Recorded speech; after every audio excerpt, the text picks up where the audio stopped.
من الشيطان الرجيم بسم الله الرحمن الرحيم إن الحمد لله نحمده ونستعينه ونستغفره ونعوذ بالله من شرور أنفسنا ومن يهد الله فلا مضل له ومن يضلل فلا هادي له وأشهد أن لا إله إلا الله وحده لا شريك له وأشهد أن محمدا عبده ورسوله أعوذ بالله من الشيطان الرجيم بسم الله الرحمن الرحيم إنا أعطيناك الكوثر فصل لربك وانحر إن شانئك هو الأبتر صدق الله العلي العظيم। তো আলহামদুলিল্লাহ, আল্লাহ তাআলার অশেষ রহমতে আমরা সহি সালামতে আমাদের আজকের আলোচনায় অংশ নিতে পারছি। তো আমাদের আজকে ইনশাআল্লাহ আমরা সূরা কাউসার থেকে আলোচনা করব। সূরা কাউসারে আল্লাহ তাআলা কী বলছেন এবং আমাদের জন্য কি নির্দেশনা দিচ্ছেন এই ব্যাপারে আমরা সংক্ষিপ্ত আলোচনা করব ইনশাআল্লাহ। তো আমরা আজকের আলোচনাটা 4টা ভাগে ভাগ করব। তো প্রথম পর্বের আলোচনায় আমরা সূরা আল কাউসারের সংক্ষিপ্ত ইনফরমেশন, এটার অর্থ এবং এখানে আল্লাহ তাআলা কী প্রেক্ষাপটে এটা নাজিল করলেন এবং এখান থেকে আমরা মূল মেসেজটা কি, আল্লাহ তাআলার মূল কি আমাদেরকে জানাচ্ছেন, এটা নিয়ে আমরা সংক্ষিপ্ত আলোচনা করে শুরু করব ইনশাআল্লাহ। 2 নম্বর পর্বে এখানে হাউদ আল কাউসার। সো এই হাউজে কাউসার আমরা যে বলি, এইটা দিয়ে আসলে কি মিন করি এবং এই ব্যাপারে আমাদের আকীদা কি হবে এবং এই ব্যাপারে কি ইনফরমেশন নবী পাক সাল্লাল্লাহু আলাইহি ওয়াসাল্লামের মাধ্যমে আমরা জানতে পারছি। স্পেসিফিক্যালি এই কাউসার, এই ব্যাপারে আমরা একটু আলোচনা করব। 3 নম্বর পর্বে আমরা আলোচনা করব যে আগের সূরা আল মাউন, এটার সাথে এই সূরার রিলেশনটা কি। 4 নম্বর পর্বে আমরা ইনশাআল্লাহ আয়া বাই আয়া আলোচনা করার চেষ্টা করব যে আল্লাহ তাআলা এই সূরার তিন আয়াতে কোন আয়াত দিয়ে কি বুঝাতে চাচ্ছেন বা কি আমাদেরকে নির্দেশনা দিচ্ছেন। সো আমরা ইনশাআল্লাহ প্রথমে যদি দেখি যে ব্রিফ ইনফরমেশন, সংক্ষিপ্ত এটার ব্যাপারে। তো আমরা জানি যে সূরা আল কাউসার হচ্ছে কুরআনের সবচেয়ে ছোট সূরা।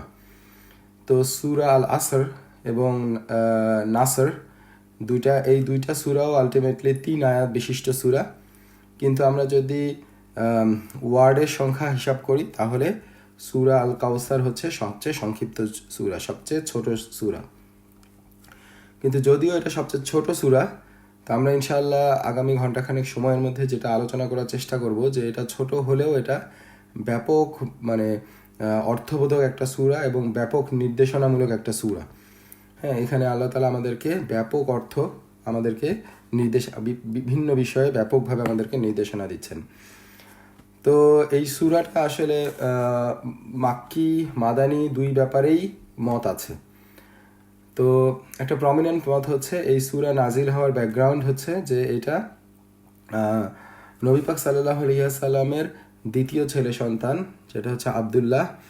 তো সে যখন মারা যায় তখন মক্কার কুরাইশরা তাকে নিয়ে মকারি করতে শুরু করে, তাকে উপহাস করতে শুরু করে এবং নবী পাক সাল্লাল্লাহু আলাইহি ওয়াসাল্লামকে আবতার বলে, আবতার মানে হচ্ছে যে বংশহীন হয়ে গেছে সে। কারণ আমরা জানি যে ইসলামিক্যালি আমাদের বংশের লিগ্যাসি সেটা হচ্ছে ছেলেদের মাধ্যমে কন্টিনিউ হয়, কারণ ছেলেরা তার পিতার নাম ধারণ করে, বাচ্চারা তাদের পিতার নাম ধারণ করে, এইভাবে বংশের পরিচয়টা ছেলেদের থ্রুতে যায়। সো যখন নবী পাক সাল্লাল্লাহু আলাইহি ওয়াসাল্লামের আব্দুল্লাহ যখন মৃত্যুবরণ করলেন, তার আগে কাসিম তার আরেক সন্তানও মৃত্যুবরণ করছেন, ছেলে সন্তান, তখন নবী পাক সাল্লাল্লাহু আলাইহি ওয়াসাল্লামকে উপহাস করতে শুরু করে এবং এটার বিনিময়ে নবী পাক সাল্লাল্লাহু আলাইহি ওয়াসাল্লামের মানসিক অবস্থার কথা চিন্তা করে আল্লাহ তাআলা তাকে আশ্বস্ত করার জন্য এই সূরাটা নাজিল করেন। তো সেক্ষেত্রে তাহলে এটা দাঁড়াচ্ছে এটা মাক্কি সূরা, কারণ এটা হচ্ছে যে নবী পাক সাল্লাল্লাহু আলাইহি ওয়াসাল্লামের নবুয়তের শুরুর দিকের কাহিনী। তো আরেকটা মত হচ্ছে এটা মাদানী সূরা, কারণ আরেকটা সহিহ হাদিসে আসছে যেটা হচ্ছে আনাস ইবনে মালিক রাদিয়াল্লাহু তাআলা আনহু থেকে বর্ণিত, এটা মুসলিম, দাউদ, নাসাই শরীফে আসছে যে মালিক রাদিয়াল্লাহু তাআলা আনহু থেকে বর্ণনায় আসছে রাসূল সাল্লাল্লাহু আলাইহি ওয়াসাল্লাম কিছুক্ষণ তন্দ্রাচ্ছন্ন হয়েছিলেন। হঠাৎ মাথা তুলে হাসি মুখে তিনি বললেন, অথবা তার হাসির কারণ জিজ্ঞেস করা হলে তিনি বললেন, এইমাত্র আমার উপর একটি সূরা অবতীর্ণ হয়েছে। তারপর তিনি বিসমিল্লাহির রহমানির রহিম পড়ে সূরা কাউসার পাঠ করেন। সো এইটা তার মানে হচ্ছে এটা মদিনায় অবতীর্ণ হয়েছে, যেহেতু এটা একটা সহি সহি সহি হাদিস, যেটা মুসলিম শরীফেও আসছে। তো আলটিমেটলি এই দুইটার ব্যাপারে যেটা ওলামারা যেটা সমন্বয় করছেন যে হয়তো এটা দুইটা ভিন্ন প্রেক্ষাপটে দুইবার নাজিল হয়েছে নবী পাক সাল্লাল্লাহু আলাইহি সাল্লামের উপরে। তো যাই হোক, এখন এই সূরাটা মূল বক্তব্যটা কি, সেই মূল বক্তব্যে আমরা যদি দেখি প্রথম আয়াতে ইন্না আতাইনা কাল কাউসার, এটার অর্থটা এরকম দাঁড়ায় যে ইন্না আমরা আপনাকে কি দান করেছি, কাউসার দান করেছি। এই কাউসারটা হচ্ছে এটার অনেক অর্থ আছে, এটা ব্যাপক অর্থ, আমরা ইনশাল্লাহ আরও ডিটেলস আলোচনা করব। কিন্তু মূলত এটা হচ্ছে অ্যাবান্ডেন্স গিফট, অপরিমেয় প্রাচুর্য। এবং এই অপরিমেয় প্রাচুর্যের একটা অংশ হচ্ছে কাউসার নদী, যেটা রিভার নবী পাক সাল্লাল্লাহু আলাইহি সাল্লামকে দান করা হয়েছে। এবং এটা নট অনলি নবী পাক সাল্লাল্লাহু আলাইহি সাল্লাম, এটা থেকে উম্মতে মুহাম্মদ তারাও এটা থেকে বেনিফিটেড হবে। এটার একটা শেয়ার বা এটার একটা অংশ তারাও উপভোগ করতে পারবে, আমরা সেটাও আলোচনা করবো ইনশাআল্লাহ। সো এখানে আমরা দেখব যে সূরা দুহা থেকে শুরু করে সূরা দুহায় নবী পাক সাল্লাল্লাহু আলাইহি সাল্লামকে আশ্বস্ত করে আল্লাহ সুবহানাহু ওয়া তাআলা বেশ কিছু কথা বলছেন। কারণ সূরা দুহার প্রেক্ষাপটটা ছিল যে তার উপরে একসময় ওহী নাজিল বন্ধ হয়ে গেছিল এবং কিছুদিনের জন্য মানে মানে ওহী নাজিল বন্ধ ছিল। তখন কাফেররা বলতে শুরু করলো যে তার আল্লাহ তাকে ভুলে গেছে। সো এইটার পরে নবী পাক সাল্লাল্লাহু আলাইহি সাল্লামকে আশ্বস্ত করে আল্লাহ সূরা দোহা নাজিল করেন। এরপরে সূরা নাশরাহ, এখানেও নবী পাক সাল্লাল্লাহু আলাইহি সাল্লামকে কিছু গ্ল্যাড টাইডিং দেওয়া হয়েছে। এরপরে প্রত্যেকটা সূরায় আমরা দেখব যে নবী পাক সাল্লাল্লাহু আলাইহি সাল্লামকে কিছু কিছু গ্ল্যাড টাইডিংসের কথা বলা হয়েছে, কিছু কিছু আল্লাহ তাআলার পক্ষ থেকে তাকে কিছু মানে গিফট দেওয়া হয়েছে, তাকে কিছু তার মর্যাদা উত্তীর্ণ করা হয়েছে। বিভিন্ন সূরা এগুলো বর্ণনায় আসছে। কিন্তু এই সব কিছু আস্তে আস্তে এসে সূরা দোহা থেকে শুরু করে এই সূরাগুলোতে আস্তে আস্তে এসে সূরা কাউসারে এসে এটা পূর্ণতা লাভ করছে। এবং সূরা কাউসারে এমন একটা শব্দ আছে যেই শব্দ দিয়ে আল্লাহ তাআলা নবী পাক সাল্লাল্লাহু আলাইহি ওয়াসাল্লামকে দুনিয়ায় যা দিছেন, আখিরাতে যা দিছেন, নবী পাক সাল্লাল্লাহু আলাইহি ওয়াসাল্লামের উম্মতের জন্য যা রাখছেন, সব কিছুকে আল্লাহ তাআলা এক জায়গায় নিয়ে এসে একটা ওয়ার্ড দিয়ে ব্যাপক অর্থে সব কিছুকে ইনক্লুড করছেন। তো আমরা ইনশাআল্লাহ জানবো সেই ওয়ার্ডটা কি এবং এই ওয়ার্ডটা দিয়ে কীভাবে আল্লাহ তাআলা সব কিছুকে এক্সপ্লেইন করছেন। তো যাই হোক, এটা হচ্ছে সূরা আল কাউসারের সংক্ষিপ্ত বর্ণনা। আমরা যদি অর্থটা আর একটু দেখে নিই, যে প্রথম আয়াতে আমরা যেটা দেখলাম, আল্লাহ তাআলা বলছেন যে নবী পাক সাল্লাল্লাহু আলাইহি ওয়াসাল্লামকে কাউসার দান করেছেন, অপরিমেয় প্রাচুর্য দান করছেন, অ্যাবান্ডেন্স গিফট দান করছেন। এরপরের আয়াতে আল্লাহ বলছেন যে সুতরাং তোমার রবের উদ্দেশ্যে সালাত আদায় করো এবং কুরবানি করো। তাহলে এখন আমাদেরকে বলা হচ্ছে যে সালাত আদায় করতে, নবী পাক সাল্লাল্লাহু আলাইহি ওয়াসাল্লামকে আল্লাহ বলছেন যে তোমার রবের উদ্দেশ্যে সালাত আদায় করো এবং কুরবানি করো। এবং লাস্ট আয়াতে আল্লাহ বলছেন যে নিশ্চয়ই তোমার প্রতি বিদ্বেষ পোষণকারী তো নির্বংশ। তার মানে যারা নবী পাক সাল্লাল্লাহু আলাইহি ওয়াসাল্লামের প্রতি বিদ্বেষ পোষণ করবে তারা নির্বংশ হয়ে যাবে, তারাই লেজ কাটা হয়ে যাবে। এবং এটাই হচ্ছে ওই যে ঘটনাটার প্রেক্ষাপট, যেটা হচ্ছে নবী পাক সাল্লাল্লাহু আলাইহি ওয়াসাল্লামকে যারা আবতার বলতো, উপহাস করছিল, তাদের ব্যাপারে আল্লাহ হুঁশিয়ারি দিচ্ছেন শেষ আয়াতে এসে। তো এটাই হচ্ছে আমরা প্রথম পর্বের আলোচনাটা এখানে রাখি, যেটা হচ্ছে সূরা আল কাউসারের প্রেক্ষাপট এবং ব্রিফ ইনফরমেশন এটার ব্যাপারে। তো আমরা এখন দ্বিতীয় যে আমাদের আলোচনার টপিকটা আমরা মানে উল্লেখ করলাম, সেটা হচ্ছে হাউদ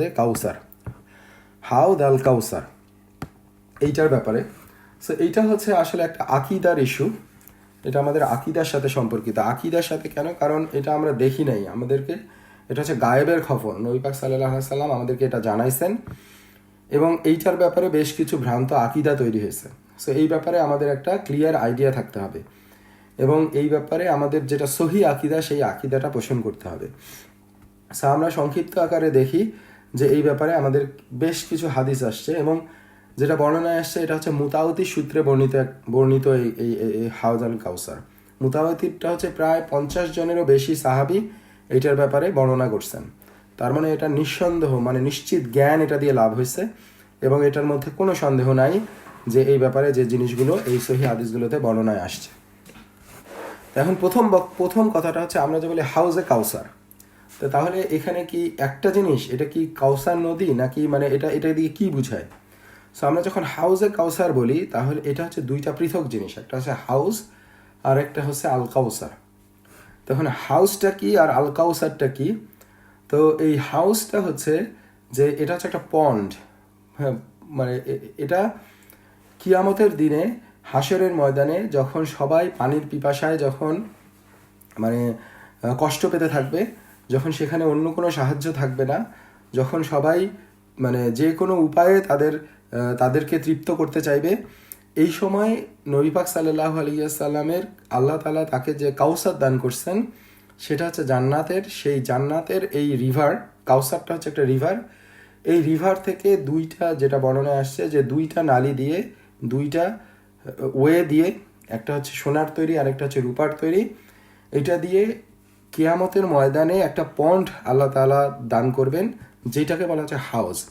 অর্থাৎ এই হাউসের পানিটা সেটা হবে ডিরেক্টেড ফ্রম আল কাউসার, জান্নাত থেকে আসবে, সেটার সাথে কানেক্টেড। সো এই হাউসটা হচ্ছে কিয়ামতের ময়দানের একটা পন্ড, একটা বিশাল পুকুর। সেখান থেকে কি হবে, সেখান থেকে মুমিন বান্দারা যারা থাকবে, উম্মতে মুহাম্মদ যারা থাকবে, তারা সেখান থেকে পানি পান করবে। এবং আমরা হাদিসগুলো দেখব যে যারা একবার সেই পানিটা পান করবে তারা আর কখনো তৃষ্ণার্ত হবে না। সো তারা জান্নাতে যাবে, তারা আনন্দের জন্য পানি পান করবে, আনন্দের জন্য যে কোনো পানীয় পান করবে, তারা তৃষ্ণার্ত হয়ে আর কখনো পান করবে না, তাদের সারা জীবনের জন্য তাদের তৃষ্ণা মিটে যাবে। তো এখন আমরা যদি দেখি যে রাসূল সাল্লাল্লাহু আলাইহি ওয়াসাল্লাম বলছেন, আমার হাউস এমন বড় হবে যে সানাআ থেকে আম্মান পর্যন্ত দূরত্বের সমান হবে, তার পানি দুধের চেয়েও সাদা এবং মধুর চেয়েও মিষ্টি হবে, এবং তার পাত্রগুলো আকাশের তারার মতো বিপুল হবে, যে ব্যক্তি একবার তা থেকে পান করবে সে আর কখনো তৃষ্ণার্ত হবে না। বুখারী শরীফের হাদিস।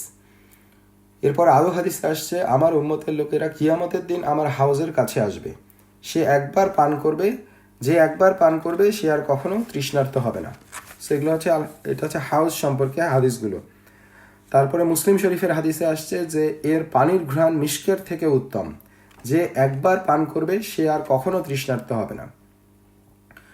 এরপর এটার বিস্তৃতি বর্ণনা করার জন্য বুখারী শরীফের হাদিসে আসছে যে আমার হাউস 1 মাসের পথের সমান দীর্ঘ ও প্রশস্ত, এর পানি দুধের চেয়েও সাদা, মধুর চেয়েও মিষ্টি, এর পাত্র আকাশের তারার মতো অসংখ্য। সো এই ব্যাপারে আমরা হাউসের ব্যাপারে আমরা এর বিস্তৃতি সম্পর্কে, এর কোয়ালিটি সম্পর্কে, এবং এর বিশালত্ব সম্পর্কে, এবং এর টেস্ট সম্পর্কে, এবং এটার রহমত সম্পর্কে, যে এটা পান করলে আর কখনো কেউ তৃষ্ণার্ত হবে না, এই মুসলিম এবং বুখারীর বিভিন্ন সহিহ হাদিস থেকে আমরা একটা আইডিয়া পাইলাম। এখন কাউসার সম্পর্কে আমরা যদি কয়েকটা হাদিস দেখতে চাই, তাহলে যেটা আমরা উল্লেখ করলাম যে কাউসারটা হচ্ছে যে আল্লাহ তাআলা নবী পাক সাল্লাল্লাহু আলাইহি ওয়াসাল্লামকে তাকে কাউসার দান করছেন, একটা নদী দান করছেন যেটার নাম হচ্ছে কাউসার। তো সেটা হচ্ছে জান্নাতে এই নদীটা নবী পাক সাল্লাল্লাহু আলাইহি ওয়াসাল্লামকে দান করা হয়েছে। তো এটা আনাস রাদিয়াল্লাহু তাআলা থেকে বর্ণিত আছে, নবী পাক সাল্লাল্লাহু আলাইহি ওয়াসাল্লাম বলেছেন, আমি যখন জান্নাতে গেলাম তখন একটি নদী দেখলাম যার 2 তীর ছিল মুক্তা দিয়ে তৈরি। আমি জিজ্ঞেস করলাম, হে জিবরিল, এটা কি? তিনি বললেন, এটা হলো কাউসার, যা আল্লাহ তোমাকে দান করেছেন। সহিহ মুসলিম। বুখারীর হাদিসে আসছে, নবী বলেন, কাউসার হলো জান্নাতে একটি নদী, আমার রব আমাকে দিয়েছেন।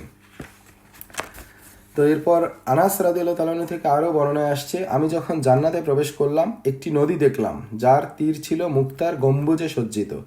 জিবরিল বললেন, এটি কাউসার, যা আপনার প্রতিপালক আপনাকে দিয়েছেন। সো এটা হচ্ছে বুখারী শরীফের, মুসলিম শরীফের হাদিস, এটা আমরা অলরেডি উল্লেখ করছি। তো এখন তার মানে হচ্ছে আমরা হাউস এবং কাউসার নিয়ে আমরা মোটামুটি একটা ব্রিফ ইনফরমেশন পাইলাম, যে কাউসারটা হচ্ছে জান্নাতের নবী পাক সাল্লাল্লাহু আলাইহি ওয়াসাল্লামকে দেওয়া হয়েছে একটা নদী, এবং এর থেকে একটা অংশ যুক্ত হয়ে সেটা কিয়ামতের ময়দানে হাউস হিসেবে আমাদের সামনে আসবে, যেখানে মুমিনরা, নবী পাক সাল্লাল্লাহু আলাইহি ওয়াসাল্লামের উম্মতরা সেখান থেকে পানি পান করবে, এবং যে একবার এই পানি পান করবে সে আর কখনো তৃষ্ণার্ত হবে না। এখন একটা কোশ্চেন হচ্ছে যে এইটা কি শুধুমাত্র উম্মতে মুহাম্মাদের জন্য? অন্য উম্মতগুলোর কি হবে? অন্য নবীদের উম্মতের কি হবে?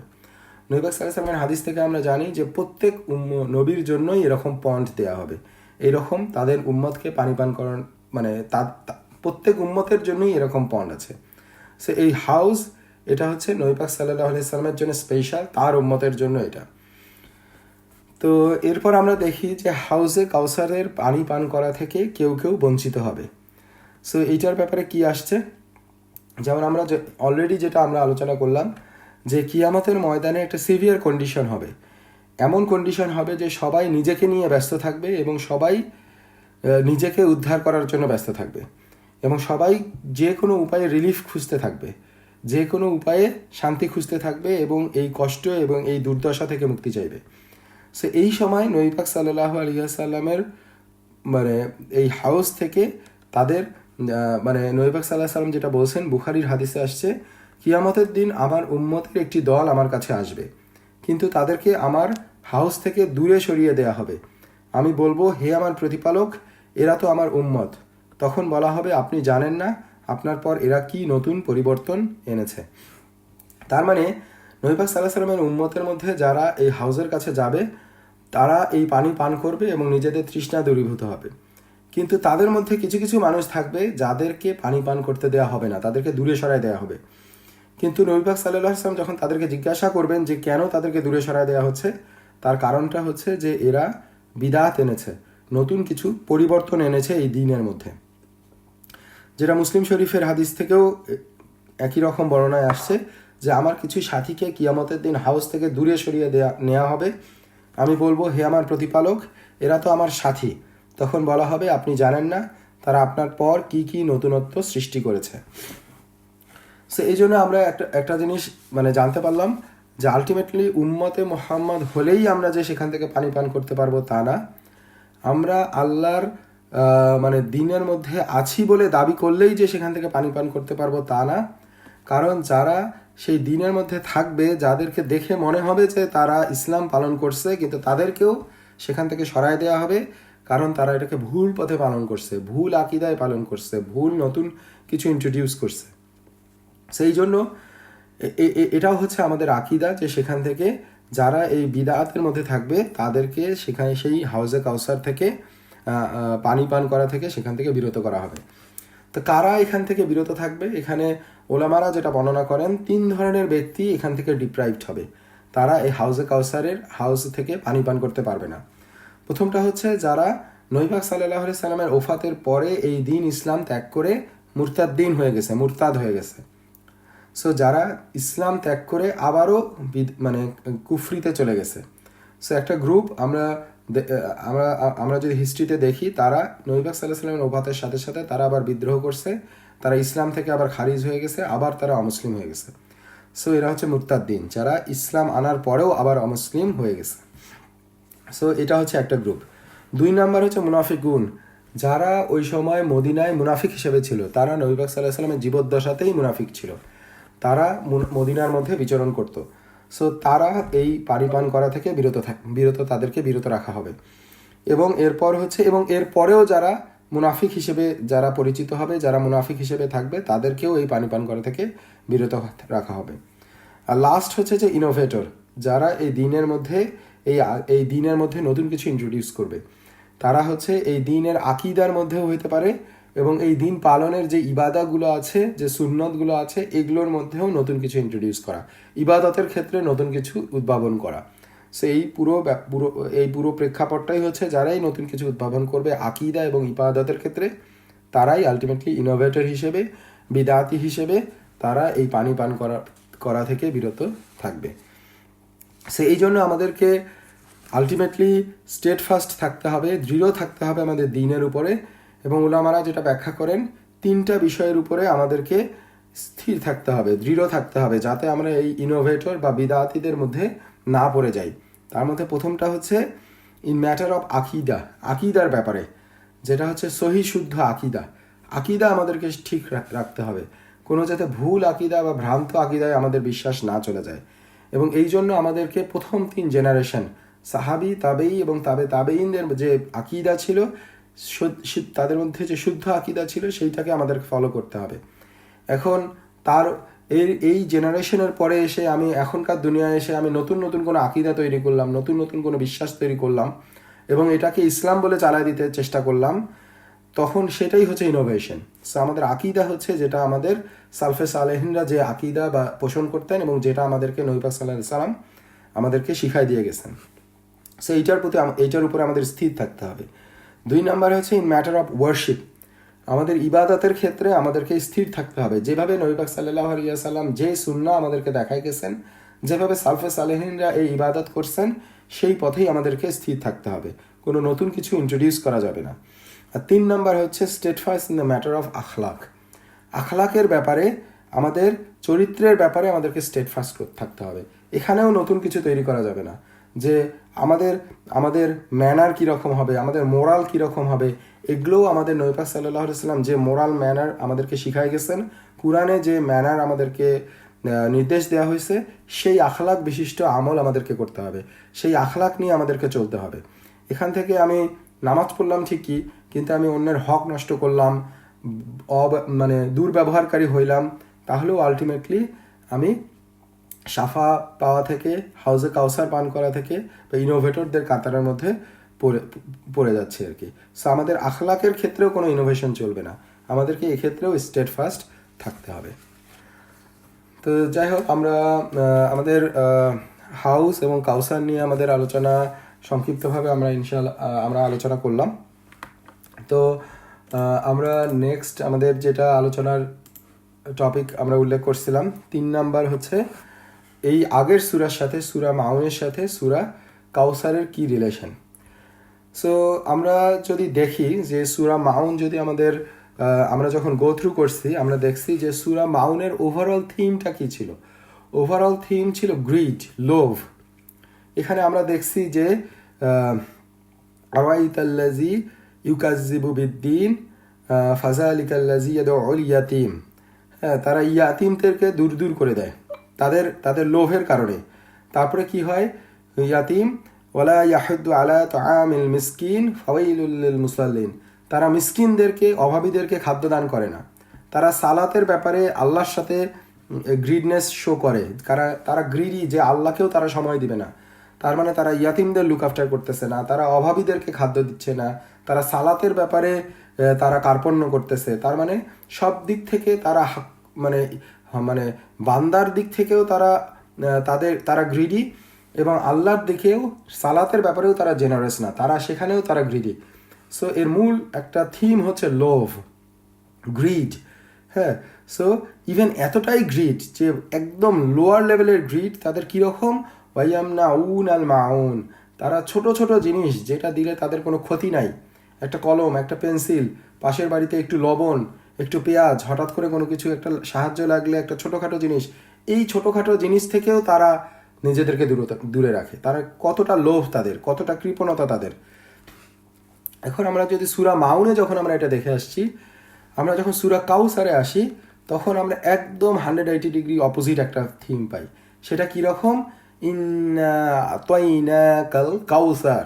মানে আল্লাহ তাআলা সো জেনারেস। আল্লাহ তাআলা বলতেছেন যে আমরা তোমাকে অবশ্যই দান করেছি অপরিমেয় প্রাচুর্য। কাউসার দান করেছি অপরিমেয়, মানে অপরিসীম একটা প্রাচুর্য আল্লাহ দিয়েছেন। তার মানে যেখানে আমরা মাউনে লোভ দেখে আসলাম, তারা এতটাই লোভী, একদম লোয়েস্ট লেভেলের লোভী, সূরা কাউসারে আল্লাহ তাআলা দেখাচ্ছেন যে আল্লাহ তাআলার পক্ষ থেকে অপরিমেয় প্রাচুর্য। সো এবং এরপরে আমরা দেখছি যে ওই যে লোভীরা, যারা সালাতের ব্যাপারেও লোভী, তারা কি করে, ফাসাল্লি লিরাব্বিকা। তার মানে এবং ওয়ানহার, তার মানে তারা ওইখানে ছিল তারা নামাজের ব্যাপারে গাফেল, নামাজ পড়তে চায় না, কিন্তু এখানে আল্লাহ তাআলা বলছেন ফাসাল্লি লিরাব্বিকা। তার মানে তোমাদের বি জেনারেস ইন সালাতের ব্যাপারে আল্লাহ তাআলা নির্দেশ দিচ্ছেন। তো এটার অপোজিট যেটা সূরা মাউনে আমরা দেখে আসছি। এবং ওয়ান হার বলতে আমরা যেটা দেখবো, আমরা যখন আরেকটু আলোচনা করব, যে ওয়ান হারটা হচ্ছে স্পেসিফিক্যালি ক্যামেলের ক্ষেত্রে, উট কোরবানি দেওয়া, উট স্যাক্রিফাইস করার ক্ষেত্রে নাহার শব্দটা আসে। তার মানে কি, সবচেয়ে বড় স্যাক্রিফাইস করার কথা বলা হয়েছে। তার মানে যেখানে তারা এতটাই অভাবী, যেটা হচ্ছে ওয়ায়ামনাউন আল মাউন, সেখানে আমাদের সূরা কাউসারে এসে ওয়ান হার মানে, এবং মানে এই স্যাক্রিফাইসগুলো করো, কুরবানিগুলো করো।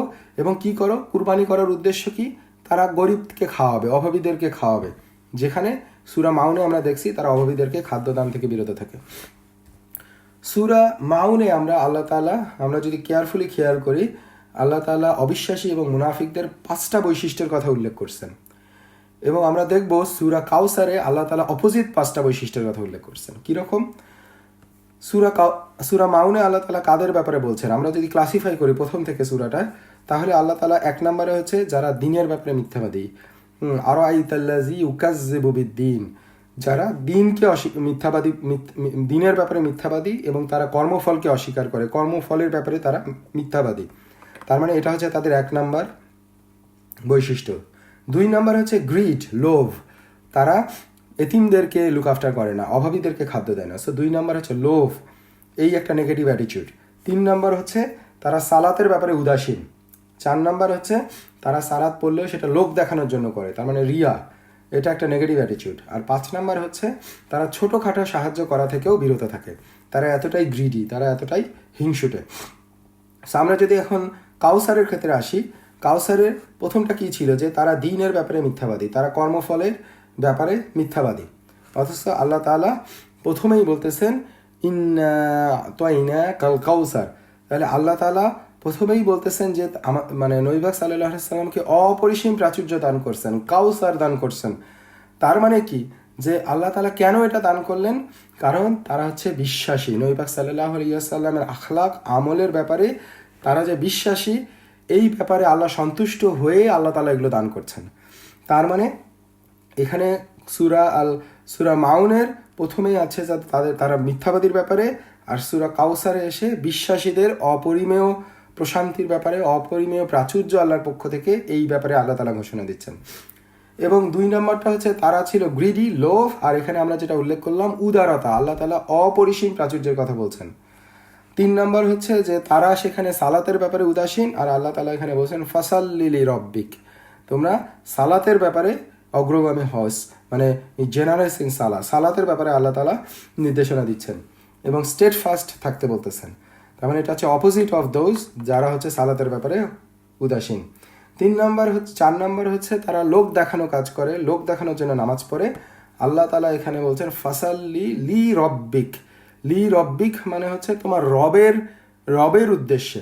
তার মানে ওরা যে লোক দেখানোর জন্য করে, আল্লাহ তাআলা সূরা কাউসার এসে বলছেন যে রবের উদ্দেশ্যে সালাত, তার মানে এটাও হচ্ছে অপোজিট। এবং পাঁচ নম্বরে হচ্ছে যেটা আমরা উল্লেখ করলাম যে ওয়ায়ামনাউন আল মাউন, তারা এত ছোটোখাটো জিনিসের ব্যাপারেও তারা গ্রিডি, তারা হিংসুটে, তারা সাহায্য করে না। আর আল্লাহ তাআলা এখানে বলছেন ওয়ান হার, তার মানে তারা বড় বড় স্যাক্রিফাইস, স্লটার করা এবং স্যাক্রিফাইস করা। তো এখানে আমরা দেখলাম যে পাঁচটা নেগেটিভ অ্যাটিটিউড আল্লাহ তাআলা সূরা মাউনে বর্ণনা করছেন, অপোজিটলি পাঁচটা পজিটিভ অ্যাটিটিউড আল্লাহ তাআলা সূরা আল কাউসারে বর্ণনা করছেন।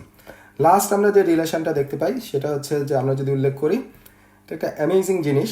সূরা মাউনে আল্লাহ তাআলা কী বলে শেষ করছেন এবং সূরা কাউসারে আল্লাহ তাআলা কী বলে শুরু করছেন, যে আমরা অলরেডি উল্লেখ করছি, বাট আমরা যদি তারপরে আরেকবার খেয়াল করি যে সূরা মাউনে আল্লাহ তাআলা বললেন যে ওয়ায়ামনাউন আল মাউন, তারা কি করে না, তারা ছোটোখাটো বিষয়েও তারা একে অপরকে সাহায্য করে না, তারা সাহায্য দান করা থেকে বিরত থাকে, এতটাই তারা কৃপণ, এতটাই তারা লোভী।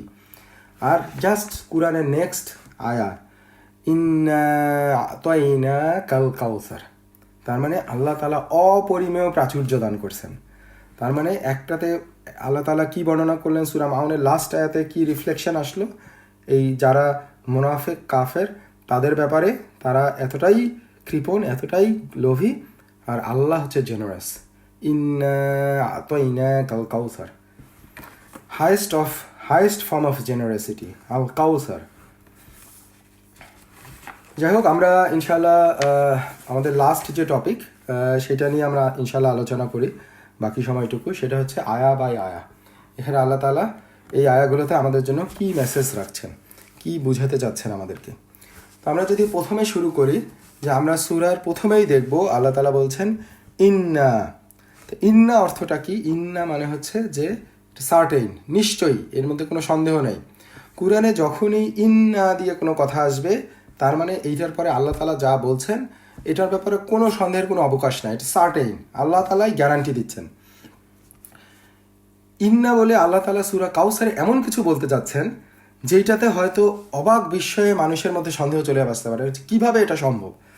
সেই জন্য আল্লাহ প্রথমেই মানুষকে আশ্বস্ত করছেন, মানুষ মানে তা নবী পাক সাল্লাল্লাহু আলাইহি সাল্লামকে বলছেন এবং আমাদেরকে বলছেন যে ইন্না, অ্যাটেনশন নিয়ে আসো যে এরপরে যেটা বলতে চাচ্ছি তোমাদের কাছে মনে হইতে পারে এটা কিভাবে সম্ভব, এটা এত বিস্ময়কর, কিন্তু এটা সার্টেইন। আল্লাহ তাআলা প্রথমেই ইন্না বলে নিচ্ছেন এবং এরপর আল্লাহ তাআলা কি বলছেন, ইন্না আতয়না কাল কাউসার, ইন্না আতয়না কাল কাউসার। তয়না তার মানে এটা হচ্ছে যে আল্লাহ তাআলা মানে আল্লাহ তাআলার পক্ষ থেকে কিছু দেয়া হয়েছে, আল্লাহ তাআলা কিছু দিছেন, তোমাকে কিছু দিছেন, সেটা কি? এবং এই তয়না এটার যে মানে শাব্দিক যে আরও ব্যাখ্যা আসে সেটা হচ্ছে যে এমন কিছু দেয়া যেটা হচ্ছে যে প্রচুর পরিমাণে দেয়া এবং এইটার কমপ্লিট ওনারশিপ দিয়ে দেয়া। তার আমরা কিছু কিছু জিনিস দেই, যেমন আল্লাহ তাআলা কারুনের কথা যখন উল্লেখ করছেন, কারুন কে ছিল? যে হচ্ছে মুসা আলাইহিস সালামের সমসাময়িক, যাকে আল্লাহ তাআলা কিয়ামত পর্যন্ত মাটির নিচে মানে তাকে মানে মানে মাটির গভীরে সে যেতে থাকবে তার পানিশমেন্ট হিসেবে। কারণ কি ছিল? আল্লাহ তাআলা তাকে প্রচুর সম্পত্তি দান করছিলেন, প্রচুর সম্পত্তি। হ্যাঁ, তো এরপরেও তারা সে আল্লাহ তাআলার প্রতি শুকরিয়া জ্ঞাপনকারী ছিল না। সো এইখানেও আল্লাহ তাআলা আতাইনা এই শব্দ উল্লেখ করছেন।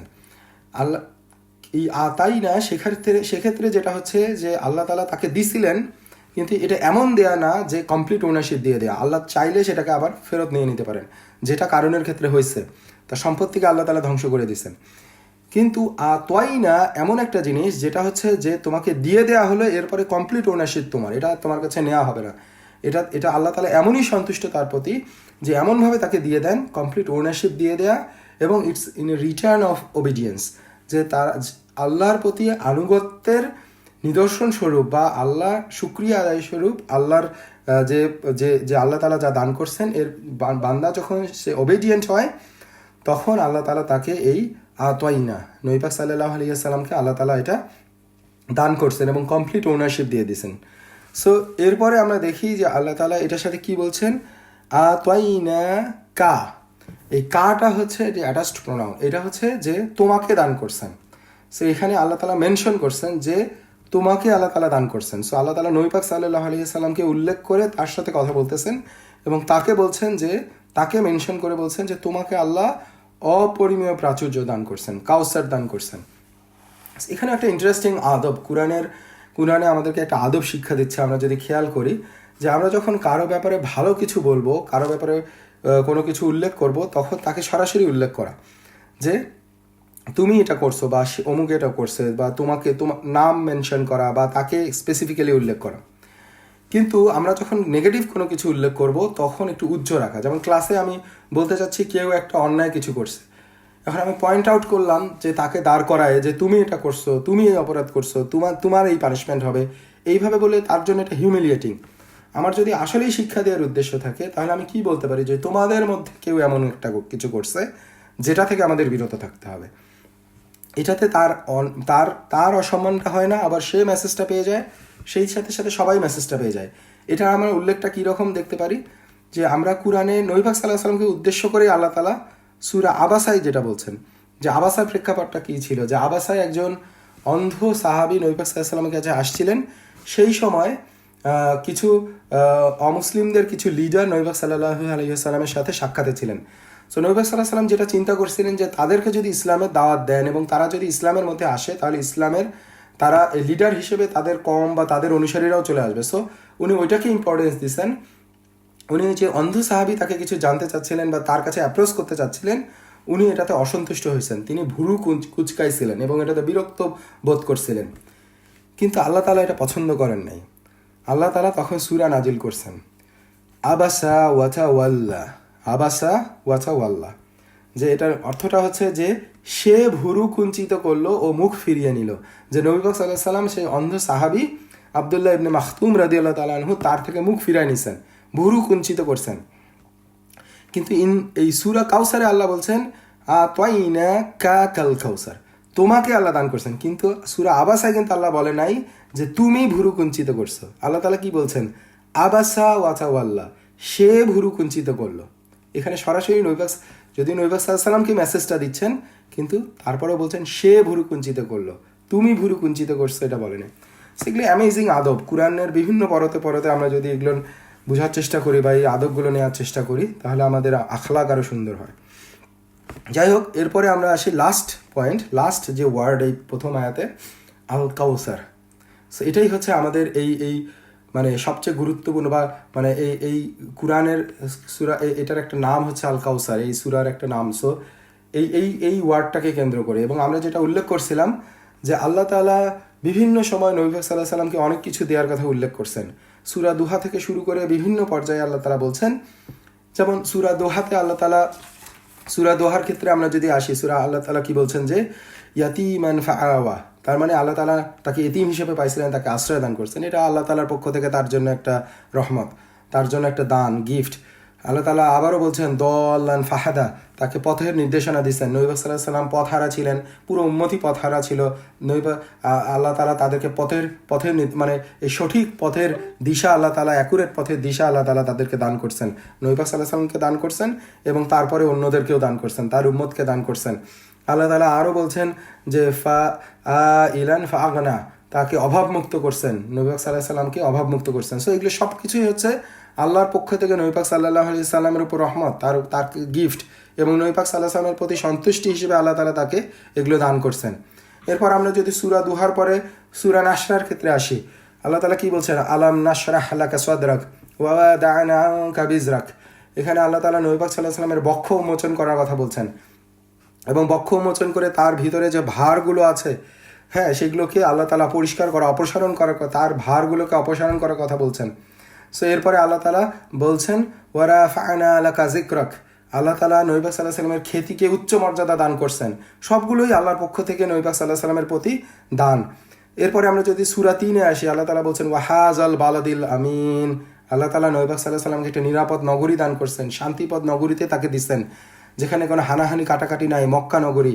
সেখানে সেই নিরাপদ নগরী নবী পাক সাল্লাল্লাহু আলাইহি সাল্লাম সেখানে আসছেন। সো এটাও আল্লাহ তাআলার পক্ষ থেকে একটা দান। আল্লাহ তাআলা সূরা আলাকে এসে বলছেন, এরপরে আমরা যদি স্টেপ বাই স্টেপ কয়েকটা সূরার কথা উল্লেখ করতেছি, যে আলাকে আল্লাহ কি বলছেন, যে ইকরা বিসমি রাব্বিকাল্লাযী খালাক। এখান থেকে এটা হচ্ছে কোরআনে এই সূত্রপাত হলো। আল্লাহ তাআলা কুরআন, নবী পাক সাল্লাল্লাহু আলাইহি সাল্লামকে কুরআন দিয়েছেন। এই মানে ইকরা, এই প্রথম যেটা নাজিল হলো নবী পাক সাল্লাল্লাহু আলাইহি সাল্লামের কাছে। তারপরে সূরা কদরে আল্লাহ তাআলা তাকে কি দিয়েছেন, যে লাইলাতুল কদর দিয়েছেন, লাইলাতুল কদর খায়রুম মিন আলফি শাহর, হাজার মাস অপেক্ষা উত্তম একটা রাত দিয়েছেন। নবী পাক সাল্লাল্লাহু আলাইহি সাল্লামকে এটা দিয়েছেন, এবং সেই সাথে সাথে সব কিছুর ক্ষেত্রে তার উম্মতে মুহাম্মদীকেও আল্লাহ তাআলা এগুলো দিচ্ছেন। সূরা বাইয়িনা আল্লাহ তাআলা বলছেন রাসূলুম মিনাল্লাহি ইয়াতলু সুহুফাম মুতাহহারা। নবী পাক সাল্লাল্লাহু আলাইহি সাল্লাম যে কুরআন নিয়ে আসছেন, এটার কথা আল্লাহ তাআলা উল্লেখ করছেন। সূরা জালজালায় এসে আল্লাহ তাআলা বলছেন যে ফামাই ইয়ামাল মিসকালা যাররাতিন খায়রান ইয়ারা, তার মানে যে এই উম্মতের জন্য একটা বিশাল পাওয়া, সেটা কি, যে আল্লাহ তাআলা ঘোষণা দিচ্ছেন যে ছোট ছোট যে আমল, অনুপরিমাণ যে ভালো কাজ করবে, সেটাও তার জন্য তার হাসানা থাকবে, তাকেও সেটার যাজা দান করাতে হবে। কত বড় একটা প্রাপ্তি। সূরা ফিলে আমরা এসে দেখছি যে আল্লাহ তাআলা আব্রাহার বাহিনী থেকে কুরাইশদেরকে রক্ষা করছেন, এবং এটার মধ্য দিয়ে কুরাইশদের মর্যাদা বৃদ্ধি করছেন, এবং সেখানে নবী পাক সাল্লাল্লাহু আলাইহি সাল্লাম আসার একটা প্রেক্ষাপট তৈরি করছেন। সো এটাও আল্লাহ তাআলার পক্ষ থেকে নবীর প্রতি একটা অনুগ্রহ। সূরা কুরাইশে আমরা দেখছি আল্লাহ তাআলা নিরাপত্তার কথা বলছেন, খাদ্যের অভাব থেকে মুক্ত দানের কথা বলছেন, তাদের জন্য সহজতা দান করছেন। সো এটাও তার কওমের প্রতি, এবং যে কওমে উনি আসছেন সেই কওমকে আল্লাহ তাআলা রেডি করছেন, এবং তাদের প্রতি তার আল্লাহ তাআলা এই অনুগ্রহ করছেন। পক্ষান্তরে সেটা নবী পাক সাল্লাল্লাহু আলাইহি ওয়াসাল্লামের প্রতিও আল্লাহর অনুগ্রহ। সো এইভাবে পরতে পরতে সূরা দুহা থেকে শুরু করে সব সূরায় আল্লাহ তাআলা বিভিন্ন অনুগ্রহের কথা উল্লেখ করছেন। এই সব কিছু এসে একটা পিনাকালে এসে গেছে, সর্বোচ্চ জায়গায় এসে সূরা কাউসারে এসে এটা একটা সমাপ্তি টানা হচ্ছে, যে ইন্না আতাইনা কাল কাউসার। আল্লাহ তাআলা শেষে এসে বলতেছেন যে আল্লাহ তাআলা অপরিমেয় প্রাচুর্য তোমাকে দান করছেন, আল্লাহ তাআলা কাউসার দান করছেন। হ্যাঁ, সো এইটাই, এই একটা ওয়ার্ড দিয়ে আল্লাহ তাআলা এই সব কিছুকে ইনক্লুড করছেন, যে আল্লাহ তাআলা নবী পাক সাল্লাল্লাহু আলাইহি সাল্লামকে ডেফিনেটলি কাউসার হচ্ছে তার একটা নদীর নাম। সো এই নদী তাকে আল্লাহ তাআলা দান করছেন। এরপরে এর মধ্যে কাউসারের মধ্যে আরও কি ইনক্লুডেড, যে আল্লাহ তাআলা তাকে নবুয়ত দান করছেন। সো আল্লাহ তাআলা তাকে কুরআন দান করছেন, তাকে দ্বীন ইসলাম দান করছেন, তাকে সবচেয়ে বড় উম্মাহ দিছেন, অন্য সব নবী থেকে সবচেয়ে বড় উম্মাহ দিছেন। আল্লাহর সাথে তাকে মেনশন করা হয়। আমরা যখন আজান শুনি তখন আমরা আল্লাহর সাথে সাথে নবী পাক সাল্লাল্লাহু আলাইহি ওয়াসাল্লামের কথাও মেনশন করা হচ্ছে, ইকামাতে মেনশন করা হচ্ছে। তারপরে আমরা যখন প্রত্যেক নামাজে তাশাহুদ পড়ি তখন নবী পাক সাল্লাল্লাহু আলাইহি ওয়াসাল্লামের প্রতি সালাম বর্ষণ করা হচ্ছে, কি পরিমাণ সম্মান আল্লাহ তাআলা তাকে দান করছেন। তারপরে নবী পাক সাল্লাল্লাহু আলাইহি ওয়াসাল্লামকে আল্লাহ মক্কা দান করছেন, মক্কা বিজয় করছেন নবী পাক সাল্লাল্লাহু আলাইহি ওয়াসাল্লাম। ইসরা ওয়াল মিরাজ, নবী পাক সাল্লাল্লাহু আলাইহি ওয়াসাল্লামকে 7 আসমানের উপর থেকে সিদরাতুল মুনতাহায় নবী পাক সাল্লাল্লাহু আলাইহি ওয়াসাল্লামকে নিয়ে যাওয়া হয়েছে, আল্লাহর সাথে সেখানে উনি কথা বলছেন। নবী পাক সাল্লাল্লাহু আলাইহি ওয়াসাল্লামকে ওয়াসিলা দান করা হয়েছে, আল ওয়াসিলা, তার মানে জান্নাতের লেভেল, সবচেয়ে সর্বোচ্চ লেভেল তাকে দান করা হয়েছে, আল ওয়াসিলা।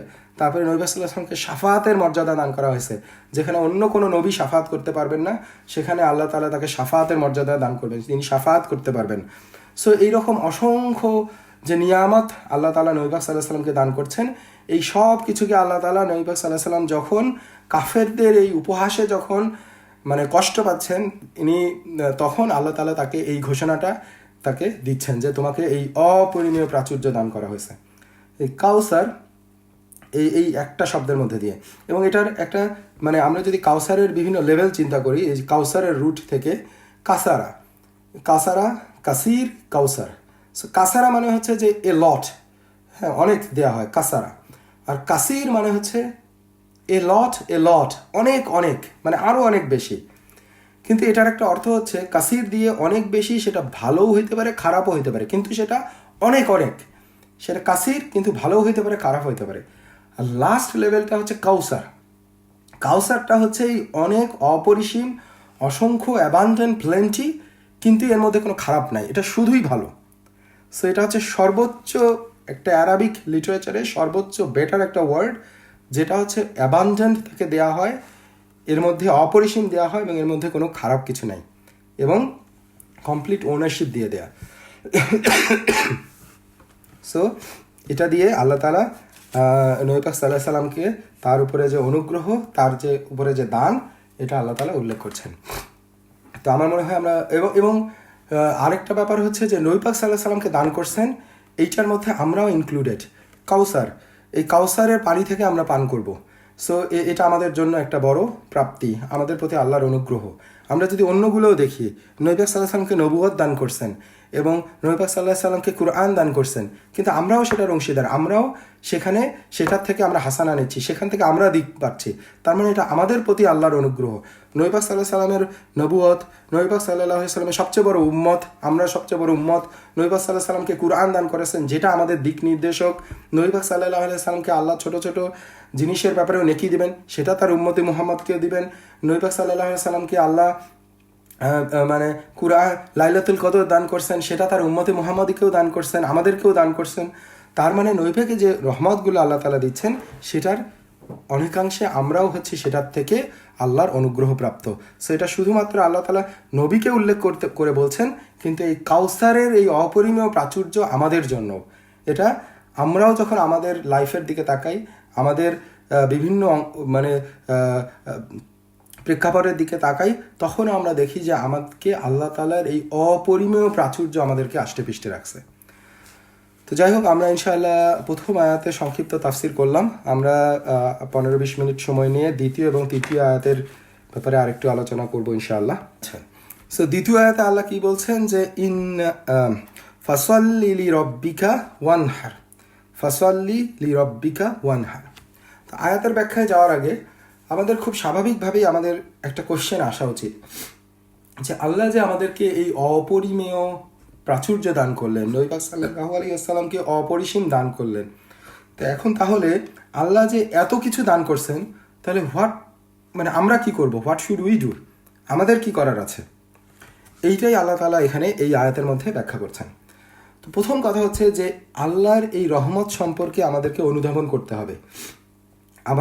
আমরা যত বেশি আল্লাহর এই অনুগ্রহ সম্পর্কে জানতে পারবো, যত বেশি শুকরিয়া আদায় করব, প্রত্যেকটা ধাপে আমরা যখন আল্লাহর এই অনুগ্রহ নিয়ে চিন্তা করব, আমার লাইফে আল্লাহর এই অনুগ্রহ কথাগুলো স্মরণ করব প্রত্যেকটা স্টেপে, আমরা তত বেশি আল্লাহকে চিনতে পারবো। কিভাবে আল্লাহকে চিনতে পারবো? আমি যদি চিন্তা করি এই যে সকালে সূর্য আসলো, সেই সূর্য কিভাবে, এই সূর্য না থাকলে আমরা জানি যে কি হইতো। সো এই সূর্য দিয়ে আল্লাহ তাআলা কিভাবে আমাদেরকে অপরিমেয় রহমত দিচ্ছেন, এটা না হলে লাইফই থাকতো না আমাদের। তার মানে এই যে আল্লাহ আমাকে এইটা দিলেন, তার মানে আমি এইটাকে যখন আমি এটা নিয়ে চিন্তা করলাম, তার মানে এটার মধ্য দিয়ে আমি আল্লাহকে চিনতে পারলাম কিভাবে, যে আল্লাহর একটা অনুগ্রহশীল আমার উপরে, আল্লাহর এই সিফাতগুলো সম্পর্কে জানলাম। এই সাথে সাথে আল্লাহ তার যে ক্ষমতা, তার যে শ্রেষ্ঠত্ব, এই সম্পর্কেও জানতে পারলাম। যে সূর্যকে সৃষ্টি করছে সে না কত মহান। এবং আমি যখন আরও গভীরে যাব, শুধুমাত্র সূর্য তো একটা ছোট্ট সৃষ্টি আল্লাহর, আল্লাহ তাআলা কত অসংখ্য তারকারা যে সৃষ্টি করছেন, মানে এই পুরো আসমান সৃষ্টি করছেন। এবং আল্লাহ তাআলা, আমরা জানি যে এই মানে অসংখ্য ইনফাইনাইট টাইপস অফ এই নক্ষত্র এবং তারকারাজি আমাদের কাছে আল্লাহ তাআলা দিয়েছেন। এবং আল্লাহ তাআলা, যেটা আমরা জানতে পারছি যে আল্লাহ তাআলা প্রথম আসমানে এটা রাখছেন। তাহলে আল্লাহ তাআলা 7টা আসমানে কি আল্লাহ তাআলা সৃষ্টি করছেন, এবং তার এত কিছুর মূলে যেটা আমাদের কাছে ইনফাইনাইট, অপরিসীম, সেইটাই আল্লাহ তাআলার প্রথম আসমানের সৃষ্টি। এবং এই প্রথম আসমান হচ্ছে দ্বিতীয় আসমানের তুলনায় রিং ইন এ ডেজার্ট, একটা পুরা মরুভূমির মধ্যে একটা রিংয়ের সমান। তাহলে এবং দ্বিতীয় আসমান হচ্ছে তৃতীয় আসমানের কাছে তাই, মানে আমাদের চিন্তারও বাইরে চলে যায়। তাহলে যে এই সব কিছুকে সৃষ্টি করছেন সে কত মহান, সে কত শক্তিশালী, এবং তাকে এটা বছরের পর বছর ক্লান্তি নিয়ে সৃষ্টি করতে হয় নাই। সে জাস্ট বলছে হও এবং এটা হয়ে গেছে। সে এইরকম আমরা, এটা হচ্ছে একটা এক্সাম্পল। এরপরে আমরা বিভিন্ন জায়গায় যখন আল্লাহর রহমত সম্পর্কে জানবো, আল্লাহ আমাদেরকে যে সুস্থতা দান করছেন, আমাকে অর্থ দান করছেন, আমাকে সন্তান দান করছেন, প্রতি মুহূর্তে আমি দেখতে পাচ্ছি, আমি নিঃশ্বাস নিতে পারছি, এই অ্যামেজিং আমাদের বডির ব্যাপারে এই অ্যামেজিং স্ট্রাকচার, যেটা আল্লাহ তাআলা সূরা 3 বর্ণনা করছেন, যে মানুষকে উত্তম রূপে সৃষ্টি করা হয়েছে। সো এটা নিয়েও আমরা যদি চিন্তা করি, গবেষণা করি, যে কি এটা একটা মিরাকুলাস জিনিস, যে আল্লাহ তাআলা সবচেয়ে উত্তমভাবে মানুষকে সৃষ্টি করছেন, কত চমৎকারভাবে সৃষ্টি করছেন, আল্লাহ তাআলার কি নিয়ামত। সে এই জিনিসগুলো যখন আমরা চিন্তা করব, জানবো এবং আল্লাহর শুকরিয়া আদায় করব, তখন আমরা আল্লাহকে চিনতে পারবো। যেমন আমরা জব করি, ব্যবসা করি, বিভিন্ন জায়গা থেকে আমরা অনেক কিছু পাই। আমরা হয়তো আল্লাহর কথা চিন্তা না করি, আমরা এই ক্রেডিট যারা আমাদেরকে জব দিছে তাদেরকে দিয়ে দেই। ব্যবসায় উন্নতি করছি, বিভিন্নভাবে আমার স্কিলের প্রতি আমি আমার এর এর এর শুকরিয়া আদায় করি। কিন্তু এটা যে আলটিমেটলি আল্লাহর পক্ষ থেকে আসছে। কত মানুষই তো আছে যারা স্কিল হওয়ার পরেও তারা ভালো জব পাচ্ছে না। কত মানুষই তো আছে যারা কত ইনভেস্ট করার পরেও তাদের ব্যবসা ভালো কিছু আসছে না। কত মানুষই তো আছে যাদের খাদ্যের কোনো সমস্যা নাই, অথচ তাদের সুস্বাস্থ্য নাই। সো এটা তো ইন্ডিভিজুয়াল কারো ক্রেডিট না, এটা কার পক্ষ থেকে আসছে। সো এই জিনিসগুলো আমরা শুকরিয়া আদায় করা, আল্লাহ যে অপরিসীম প্রাপ্তি আমাদেরকে দিছে, অপরিসীম প্রাচুর্য আল্লাহ তাআলা আমাদেরকে দান করছেন, এইসব ব্যাপারে চিন্তা করা, এইসব ব্যাপারে আল্লাহ শুকরিয়া আদায় করা, এবং এইসব ব্যাপারে আল্লাহ তাআলার এইসব ব্যাপারে চিন্তা করে আল্লাহকে জানা। এবং এইটাই আল্লাহ তাআলা সূরা দুহাতের শেষে এসে বলছেন। সূরা দুহাতের শেষ আল্লাহ তাআলা কি বলছেন, যে ওয়াম্মা ফি নিআমাতি রব্বিকা ফাহাদ্দিস, যে আপনার পালনকর্তার নিয়ামতের কথাগুলোকে প্রকাশ করুন। নিয়ামতের কথা আল্লাহ তাআলা যে সূরা দুহায় নবী পাক সাল্লাল্লাহু আলাইহি সাল্লামকে বিভিন্ন নিয়ামতের কথা উল্লেখ করছেন, শেষে এসে বলছেন যে এই নিয়ামতের কথাগুলোকে স্মরণ করুন, শুকরিয়া আদায় করুন। সো এটা হচ্ছে আমাদের দায়িত্ব। সো একটা ব্যাপার হচ্ছে যে মানে আমরা যদি আল্লাহ তাআলা শুকরিয়া আদায় না করি, তাহলে আল্লাহ না করুক, আল্লাহ তাআলা আমাদেরকে এই যে অপরিমেয় প্রশান্তিগুলো দান করছেন, নিয়ামতগুলো দান করছেন, এইগুলোই আমাদের পানিশমেন্টের কারণ হতে পারে। আল্লাহ তাআলা এগুলো দিয়েই আমাদেরকে পানিশমেন্ট দিতে পারেন। আমরা যদি দুই একটা এক্সাম্পলের দিকে যাই, যেমন কোরআনের দিকেই যদি যাই, আল্লাহ তাআলা কোরআনে আমরা জানি যে সাবার মানুষ, পিপল অফ সাবা, তাদের কথা উল্লেখ করছেন, যারা ইয়েমেনের একজন ট্রাইব ছিল। তাদের কি হয়েছিল, তারা এতটাই প্রাচুর্য আল্লাহ তাআলা তাদেরকে দান করছিলেন, একটা ড্যাম্প বাঁধ দিছিলেন যেখানে তাদের পানির কোনো সমস্যা ছিল না। তাদেরকে আল্লাহ তাআলা এমন গার্ডেন দান করছিলেন, ফল ফ্রুটস ফসলের গার্ডেন, যেটা বর্ণনা আসছে যে তারা ঝুড়ি নিয়ে রাস্তা দিয়ে হাঁটতো এবং গাছ থেকে তাদের ফল পড়ে তাদের ঝুড়িগুলো পূর্ণ হয়ে যেত। এতটাই তারা অ্যাবান্ডেন্স অফ ফ্রুটস, তারা এতটাই সমৃদ্ধি লাভ করছিল, আল্লাহ তাআলা তাকে এতটাই প্রাচুর্য দান করছিলেন। কিন্তু তারা আল্লাহর শুকরিয়া জ্ঞাপন করে নাই। তারা আল্লাহর ইবাদত থেকে দূরে সরে আসছে, তারা আল্লাহর প্রশংসা করা থেকে বিরত থাকছে। এই জন্য আল্লাহ কি করছেন, আল্লাহ তাআলা ওই বাঁধটাকেই ধ্বংস করে দিচ্ছেন, এবং এই বাঁধ ধ্বংসের পরে সেখানে আর কোনো ফসল হচ্ছিল না। সেখান থেকে এই মানুষগুলো সেখানেই আর থাকতে পারে নাই, সেখান থেকেই তাদেরকে দূরে চলে আসতে হয়েছে। তার মানে আল্লাহ তাআলা আমাদেরকে যে নিয়ামত দান করছেন, সেটা যদি শুকরিয়া আমরা জ্ঞাপন না করি, আল্লাহ তাআলা চাইলে সেটা দিয়েই আমাদেরকে পানিশমেন্ট দিতে পারেন। বনি ইসরায়েলের ক্ষেত্রে কি হয়েছে, আল্লাহ তাআলা আকাশ থেকে তাদেরকে মান্না সালওয়া পাঠাইতেন, খাবার পাঠাইতেন, আকাশ থেকে খাবার আসতো, তাদেরকে কোনো কষ্টই করতে হইতো না। তারা কি হইতো, বনি ইসরায়েল যেখানে যাইতো মরুভূমির মধ্যে সিনাই উপত্যকায়, সেখানে গরম, প্রচণ্ড গরমে আল্লাহ তাআলার পক্ষ থেকে মেঘ এসে তাদেরকে ছায়া দিত। কিন্তু আল্লাহ তাআলা, তারা যখন আল্লাহর অবাধ্য হইল, আল্লাহ তাআলা যখন তাদেরকে বাইতুল মাকদিস দখল, মানে ফিলিস্তিনে প্রবেশ করতে বললেন, তারা বলল যে না, আমরা সেখানে যাব না, আল্লাহকে অস্বীকার করলো। আল্লাহর বিভিন্ন নিয়ামতের ব্যাপারে তারা মকারি করলো, তারা মান্না সালোয়ার ব্যাপারে তারা অবাধ্য হইলো, তারা সে ব্যাপারে শুকরিয়া আদায় করলো না। তখন আল্লাহ তাআলা তাদেরকে যখন পানিশমেন্টের কথা বললেন, আল্লাহ তাআলা স্পেসিফিক্যালি বলছেন যে আমরা তাদেরকে আকাশ থেকে পানিশমেন্ট নাজিল করছি, আকাশ থেকে তাদেরকে পানিশমেন্ট দেওয়া হয়েছে। সো এটাও একটু অ্যামেজিং যে যেই আকাশ থেকে তাদের প্রতি সাহায্য আসতো, মান্না সওয়ালও আসতো, মেঘ তাদেরকে আশ্রয় দিত, আল্লাহ তাআলা স্পেসিফিক্যালি সেখান থেকেই আবার তাদের জন্য পানিশমেন্ট পাঠাইলেন। সো এই জন্যই আমাদের চিন্তা করা যে আল্লাহ তাআলা আমাকে আজকে যে সুস্থতা দান করছেন, আমি যদি এটা শুকরিয়া জ্ঞাপন না করি, আমি যদি এটার হক আদায় না করি, তাহলে আল্লাহ তাআলা এই সুস্থতা দিয়েই আমাকে পানিশমেন্ট দিবেন, এই সুস্থতা আমার থেকে তুলে নেবেন। তখন আমি বুঝতে পারবো যে আমি আসলে কি পরিমাণ কষ্ট, মানে যে সুখ, যে নিয়ামত আমি পাইছিলাম সেইটা আর আমার কাছে নাই। আমাদেরকে আল্লাহ তাআলা যে অর্থ দান করছেন, আমি যদি এখন ভালো অবস্থার মধ্যে থাকি, আমি যদি এটা শুকরিয়া আদায় না করি, অর্থের শুকরিয়া কীরকম, যে আমি এখান থেকে অভাবীদের জন্য দান করব, এতিমের জন্য লুক আফটার করবো, আমার আত্মীয়দের জন্য দান করব, এটাকে সহি পথে আমি ব্যয় করব। সো এই ব্যাপারগুলো যদি আমি না করি, এই অর্থই আমাদেরকে আল্লাহ তাআলা, এই অর্থ দিয়েই আমাদেরকে পানিশমেন্ট দিতে পারেন। এই অর্থ দিয়েই আমি একটা পর্যায়ে দুশ্চিন্তায় পড়ে যাইতে পারি, এই অর্থ আমি কীভাবে, বিভিন্ন মানুষ পক্ষ থেকে আমার শত্রু তৈরি হয়ে যাবে, যারা এই অর্থের জন্য আমাকে আক্রমণ করে বসবে, তাই সেই দুশ্চিন্তায় আমি আক্রান্ত হয়ে যাব। এই অর্থই আমাদের সন্তানদেরকে বিপথে নিয়ে যাইতে পারে।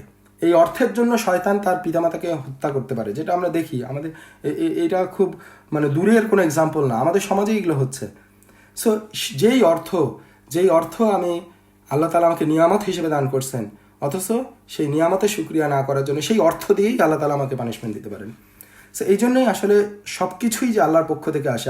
আমরা যখন একটা কাপ অফ টি, আমরা যখন চা খাই, আমরা যদি একটু গভীরভাবে চিন্তা করি যে এই চাটা আমি খাচ্ছি, দোকান থেকে কিনলে হয়তো আমি 10-20 টাকায় কিনছি, হয়তো আমি বাসায় বানাইলে আমি অল্প কিছু দামে এটা দোকান থেকে কিনে নিয়ে এসে বানাইলাম। কিন্তু শুধু কি এটা, আমি যদি চিন্তা করি আল্লাহ তাআলা এই চাটা আমাকে, এই নিয়ামতটা দেওয়ার জন্য আল্লাহ তাআলা কত কিছুকে প্রিপেয়ার করছেন। আল্লাহ তাআলা আকাশ থেকে পানি পাঠাইছেন, যেখান থেকে একটা চায়ের গাছ সেখান থেকে হয়েছে, সেই চায়ের গাছকে আল্লাহ তাআলা মানুষের মাধ্যমে হোক বা প্রাকৃতিকভাবেই হোক, আল্লাহ তাআলার পক্ষ থেকে সেটা পরিচর্যা করা হয়েছে, সেখান থেকে চা পাতা হয়েছে, সেখানে কত প্রসেসিংয়ের মধ্যে দিয়ে সেটা সংগ্রহ করা হয়েছে, সেটা কত হাত ঘুরে সেটা আমার কাছে আসছে, সেটাকে কিভাবে প্রসেস করা হয়েছে, মানে এক কাপ চা এর মধ্যেই প্রত্যেকটা পর্বে আল্লাহর কত নিয়ামত আছে। কোথাও যদি একটা ক্ষেত্রে যদি সমস্যা তৈরি হতো, এই সাইকেলের মধ্যে সমস্যা হতো, তাহলে সেই চাটা আমার কাছে পৌঁছাইতো না। অথচ আমি আল্লাহর এই ছোট ব্যাপারেও যে আল্লাহর শুকরিয়া, আল্লাহর প্রত্যেকটা পয়েন্টে আল্লাহর কাছে নিজেকে সাবমিট করা, আল্লাহর শুকরিয়া আদায় করা। সেই জন্যই যেটা হচ্ছে যে, এবং এই সাথে সাথে এই আকীদাটাও রাখা, আমরা যতই শুকরিয়া আদায় করি, আমরা কখনোই আল্লাহ তাআলা আমাকে যেটা দান করছেন এটা কম্পেয়ার করলে কোনো কিছুই না। আমি শুকরিয়া আদায় করলে আল্লাহর এই নিয়ামতকে কখনো মানে থ্যাঙ্কস জানাই, এটার কোনো মানে আমি থ্যাঙ্কস জানাইলাম, এটার দফারফা হয়ে গেল না, এটা কখনোই আমি এটাকে কম্পেয়ার করতে পারবো না। যতই শুকরিয়া আদায় করি, আল্লাহ তাআলা আমাকে যেটা দিচ্ছেন সেটার পরিপূর্ণ শুকরিয়া আদায় হবে না। বাট আমি মানুষ হিসেবে, আমি আল্লাহ দাস হিসেবে, আমার স্রষ্টা আমাকে যেটা দান করছেন, প্রত্যেকটা পরতে আমাকে যেভাবে লুক আফটার করছেন, সেই ব্যাপারে আমাকে শুকরিয়া আদায় করতে হবে। এবং শুকরিয়া আদায়টা হচ্ছে আল্লাহর পক্ষ থেকে একটা সাইন যে আল্লাহ আমাকে পছন্দ করেন। কারণ পৃথিবীতে কত মানুষ আছে যারা আল্লাহ তাদেরকে ভালো রাখছেন, কিন্তু তারা আল্লাহ শুকরিয়া আদায় করে না। এটার একটা সাইন হচ্ছে যে এইটা আল্লাহর পক্ষ থেকে তাদের জন্য টেস্ট, এবং তারা এই টেস্টে প্রতিনিয়ত ফেলিয়ার হচ্ছে, এবং আল্লাহ তাআলা এই বান্দাগুলোকে পছন্দ করেন না। আল্লাহ তাআলা তাদেরকেই শুকরিয়া আদায়ে তৌফিক দান করবেন, বা এটা একটা সাইন যে আমি যদি শুকরিয়া আদায় করি ব্যাপকভাবে, তাহলে আল্লাহ আমাকে পছন্দ করেন। এই জন্যই আমি শুকরিয়া আদায় করতে পারছি। এই পয়েন্টে লাস্ট একটা নবী পাক সাল্লাল্লাহু আলাইহি সাল্লামের ঘটনা উল্লেখ করে শেষ করি। একবার নবী পাক সাল্লাল্লাহু আলাইহি সাল্লাম মানে মসজিদে আসলেন, মসজিদে জোহরের নামাজের পরে। সেই সময় আসলে নর্মালি কেউ মসজিদে আসে না, কারণ সেই সময়টা হচ্ছে কি, আরবের কালচারে সেটা ওই সময়টা সবাই বিশ্রাম নেয়, ঘরের মধ্যে অবস্থান করে। এর একটা বড় কারণ হচ্ছে প্রচণ্ড গরম থাকে ওই সময়টা, সেই জন্য কাজ করার মতো অবস্থা থাকে না, সবাই নর্মালি ঘরে অবস্থান করে। তো নবী পাক সাল্লাল্লাহু আলাইহি ওয়াসাল্লাম মসজিদে এসে দেখলেন ওখানে আবু বকর এবং ওমর রাদিয়াল্লাহু তাআলা আনহু সেখানে মসজিদের মধ্যে। তো উনি জিজ্ঞাসা করলেন, কী ব্যাপার, তোমাদেরকে কি বাড়ি থেকে বের করে নিয়ে আসলো? তখন তারা বলল যে আমাদেরকে ক্ষুধা বাড়ি থেকে বের করে নিয়ে আসছে ইয়া রাসূলুল্লাহ, আমাদের খাবার কিছু নাই, এতটাই আমরা ক্ষুধার্ত যে আমরা বাড়িতে টিকে থাকতে পারতেছি না, আমরা সেখান থেকে বের হয়ে চলে আসছি। ওমর এবং আবু বকর রাদিয়াল্লাহু তাআলা আনহু দুজনই। তখন রাসূল সাল্লাল্লাহু আলাইহি সাল্লাম বলেন যে একই কারণে আমিও চলে আসছি, যে রাসূল সাল্লাল্লাহু আলাইহি সাল্লামও ক্ষুধার তাড়নায় সেও মসজিদে বাড়ির বাইরে বের হয়ে আসছে। তখন নবী পাক সাল্লাল্লাহু আলাইহি সাল্লাম আবু বকর এবং ওমর রাদিয়াল্লাহু তাআলা আনহুকে নিয়ে এক সাহাবার বাড়িতে গেলেন, এক জেনারেল সাহাবা, তার কাছে গেলেন এবং তাকে সে তো বুঝতে পারলো যে তারা ক্ষুধার্ত, এবং সে তাদেরকে অফার করলো যে একটা শিপ, ছোট একটা গোট বা শিপ সে কুরবান করলো এবং সবাইকে আপ্যায়ন করলো, আর কি জবাই করলো এবং আপ্যায়ন করলো। তো তাদেরকে যখন খাবার সার্ভ করা হলো তখন দেখা গেল নবী পাক সাল্লাল্লাহু আলাইহি সাল্লাম তার চোখে পানি, উনি কান্না করতেছেন। সো যখন নবী পাক সাল্লাল্লাহু আলাইহি সাল্লাম কান্না করতেছেন তখন আবু বকর রাদিয়াল্লাহু তাআলা আনহু কান্না করতেছেন, কারণ এটা এনাফ যে নবী পাক সাল্লাল্লাহু আলাইহি সাল্লাম কান্না করতেছেন, আবু বকর রাদিয়াল্লাহু তাআলা আনহু উইল ফলো তার ফ্রেন্ডকে, যে উনিও কান্না শুরু করে দিয়েছেন। তখন ওমর রাদিয়াল্লাহু তাআলা বলছেন যে ইয়া রাসূলুল্লাহ, আপনারা কেন কান্না করতেছেন? তখন রাসূল সাল্লাল্লাহু আলাইহি ওয়াসাল্লাম সূরা তাকাসুর থেকে তিলাওয়াত করলেন, আলহাকুমুত তাকাসুর হাত্তা জুরতুমুল মাকাবির। এরকম করে পুরো সূরা তেলাওয়াত করে আল্লাহ তাআলা লাস্টে বললেন সুম্মা লাতুসআলুন্না ইয়াউমা ইযিন আনিন নাঈম। তার মানে এর অর্থটা হচ্ছে এরপর অবশ্যই সেদিন তোমরা নিয়ামত সম্পর্কে জিজ্ঞাসিত হবে। সুম্মা লাতুসআলুন্না ইয়াউমা ইযিন আনিন নাঈম, অবশ্যই সেদিন তোমরা নিয়ামত সম্পর্কে জিজ্ঞাসিত হবে। তার মানে কিয়ামতের ময়দানে আল্লাহ তাআলা আমাদেরকে নিয়ামত সম্পর্কে জিজ্ঞাসা করবেন। এবং তখন রাসূল সাল্লাল্লাহু আলাইহি সাল্লাম বলেন, এই যে তোমার খাবার, যেটা তুমি ক্ষুধার্ত ছিলে আল্লাহ তোমাকে দান করছেন, এই যে পানীয়, ঠান্ডা পানীয়, এই ব্যাপারে তোমাকে জিজ্ঞাসা করা হবে। তাহলে হোয়াট অ্যাবাউট আস? আমরা, আল্লাহ তাআলা তো আমাদেরকে ক্ষুধার মধ্যেই রাখেন নাই, ক্ষুধা আসার আগেই আমরা খাবার নিয়মিত সকাল, দুপুর, বিকাল, রাত, ক্ষুধা লাগার আগেই আমাদের টেবিলে খাবার, ক্ষুধা লাগার আগেই আমরা খাবার পেয়ে যাচ্ছি। তাহলে আমাদেরকে এই নিয়ামত সম্পর্কে জিজ্ঞাসা করা হবে না? যেখানে আবু বকর ওমর রাদিয়াল্লাহু তাআলা আনহুকে জিজ্ঞাসা করা হবে, সেখানে আমাদের অবস্থা কী হবে? কিয়ামতে আমাদেরকে এই নিয়ামতগুলো সম্পর্কে জিজ্ঞাসা করা হবে, এবং এটাই নবী পাক সাল্লাল্লাহু আলাইহি সাল্লাম সেখানে উল্লেখ করছেন। তো এই জন্যই আমাদেরকে আল্লাহ তাআলার প্রত্যেকটা ব্যাপারে আল্লাহ তাআলার শুকরিয়া আদায় করতে হবে। সো এই জন্য এখন আমরা তাহলে এই যে আমরা বুঝলাম যে আমাদেরকে আল্লাহ তাআলা শুকরিয়া আদায় করতে হবে, আল্লাহ তাআলা এত কিছু দান করছেন। সো আমরা তাহলে কি করব, কিভাবে আল্লাহ শুকরিয়া আদায় করব? এইটাই আল্লাহ তাআলা সূরা কাউসারের দ্বিতীয় আয়াতে আল্লাহ তাআলা বলছেন যে ফাসাল্লি লিরাব্বিকা ওয়ানহার, ফাসাল্লি লিরাব্বিকা ওয়ানহার। আল্লাহ তাআলা দুইটা জিনিস এখানে করতে বলছেন, ফাসাল্লি সল্লি, সলাত আদায় করতে বলছেন, নামাজ পড়তে বলছেন, এবং ওয়ানহার, স্যাক্রিফাইস করতে বলছেন, কুরবান করতে বলছেন। আমরা যদি দেখি যে ফাসাল্লি, ফা মানে হচ্ছে যে সুতরাং, অতএব। সো এটা একটা প্রিপোজিশন টাইপের প্রিপোজিশন, হ্যাঁ, মানে সুতরাং বা অতএব তোমরা এটা করবা। কি করবা? ফাসাল্লি, নামাজ পড়ো। সে এই নামাজটা হচ্ছে সব নামাজের মধ্যে ইনক্লুডেড, যেটা ওলামারা বলেন যে ফরজ নামাজ, সুন্নাহ নামাজ, বেতের নামাজ, তাহাজ্জুদ নামাজ, সব নামাজ এর মধ্যে ইনক্লুডেড। আমাদেরকে আল্লাহ তাআলা এই নামাজগুলোর ব্যাপারে সিরিয়াস হইতে বলছেন, নামাজ পড়তে বলছেন, নামাজ কায়েম করতে বলছেন। এবং রাসূল সাল্লাল্লাহু আলাইহি ওয়াসাল্লাম, এবং এটাও একটা শুকরিয়া হিসেবে, কারণ আমরা জানি যে রাসূল সাল্লাল্লাহু আলাইহি ওয়াসাল্লাম রাত জেগে তাহাজ্জুদ নামাজ পড়তেন এবং তার পা ফুলে যাইত। তখন আয়েশা রাদিয়াল্লাহু তাআলা আনহা তাকে জিজ্ঞাসা করতেন যে আপনি এতটা কেন নামাজ পড়তেছেন, আল্লাহ কি আপনার সব সিনগুলোকে, সব পাপগুলোকে মাফ করে দেন নাই? তখন নবী পাক সাল্লাল্লাহু আলাইহি ওয়াসাল্লাম বলছিলেন যে আমি কি আল্লাহর একটা শুকরিয়া আদায় করব না? আমি কি তার গ্রেটফুল স্লেভ হব না? হ্যাঁ, তো আমি কি তার প্রতি গ্রেটফুলনেস দেখাবো না? সো এটাই সালাহ হচ্ছে একটা আল্লাহর প্রতি গ্রেটফুলনেস শো করার একটা বড় মাধ্যম। এটাই আল্লাহ তাআলা এখানে উল্লেখ করছেন। আর 2 নাম্বারটা হচ্ছে নাহার। সো এখানে একটা ব্যাপার হচ্ছে যে নাহার দিয়ে স্যাক্রিফাইস, কুরবানি করা, কিন্তু আমরা যদি আরবিক গ্রামারের দিকে তাকাই, অর্থের মানে এক্স্যাক্ট অর্থের দিকে তাকাই, তাহলে এটা হচ্ছে যে উটকে যেভাবে কোরবানি দেওয়া হয় সেই দিকে এটার অর্থ ইঙ্গিত করে।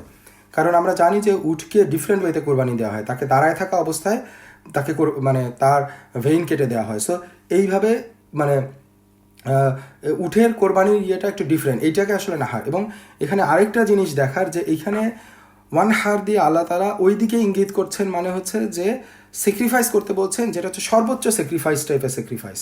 এমন অ্যানিমেলের ক্ষেত্রে এমন, যেটা হচ্ছে সর্বোচ্চ লেভেলের, ভেড়া না, ছাগল না, গরু না, এটাকে আল্লাহ তাআলা ইঙ্গিত করছেন। এগুলো দিয়ে করলে যে হবে না তা না, কারণ এক একজনের সামর্থ্য হিসেবে সেটা এক এক রকম আসবে।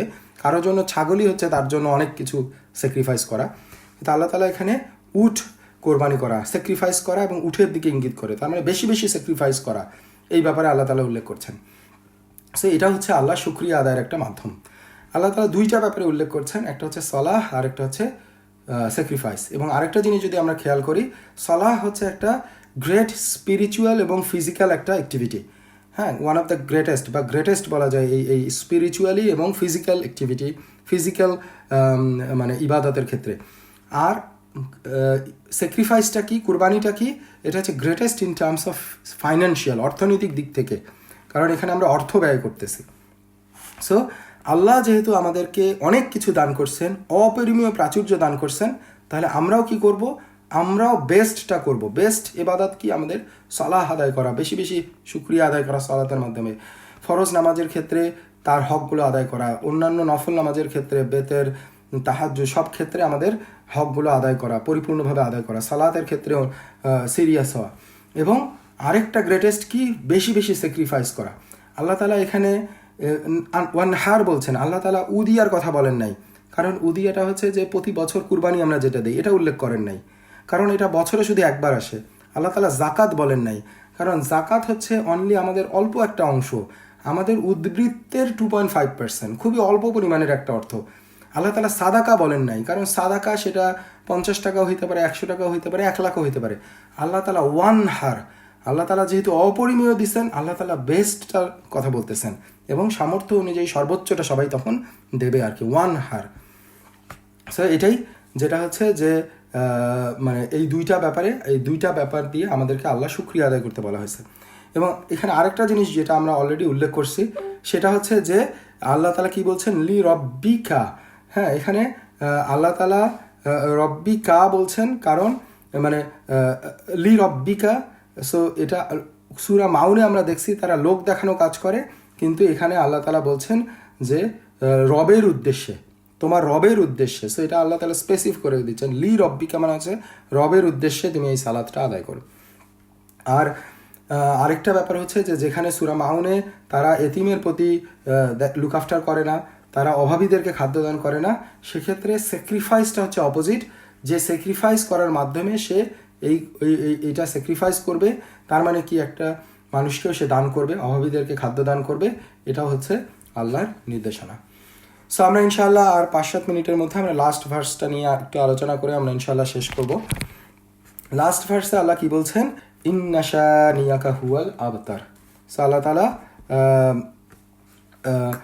বলছেন যে নিশ্চয়ই তোমার প্রতি বিদ্বেষ পোষণকারী তো নির্বংশ।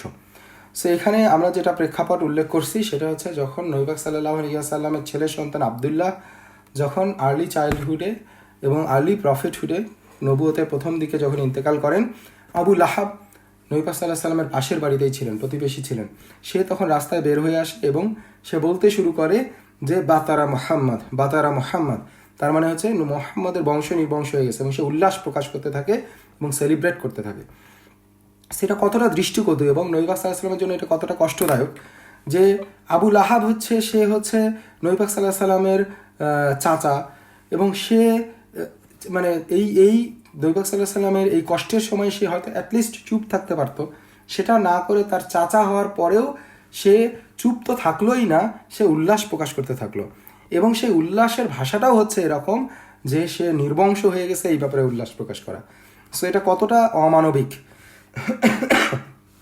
এবং এই ঘটনাটাই যখন হইল, তখন আল্লাহ তাআলা তার পক্ষ থেকে নবী পাক সাল্লাল্লাহু আলাইহি ওয়াসাল্লামকে জানান দিচ্ছেন যে ইন্না আতাইনাকাল কাউসার, যে আল্লাহ তাআলা।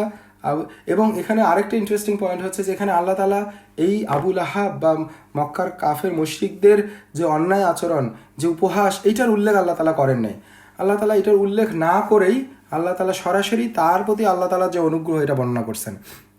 এবং এটাও একটা শিক্ষা যে আল্লাহ আমাদের জীবনে অনেক ছোটোখাটো অনেক সমস্যা আসতে পারে, আমাদের বিভিন্ন সমস্যা আসতে পারে।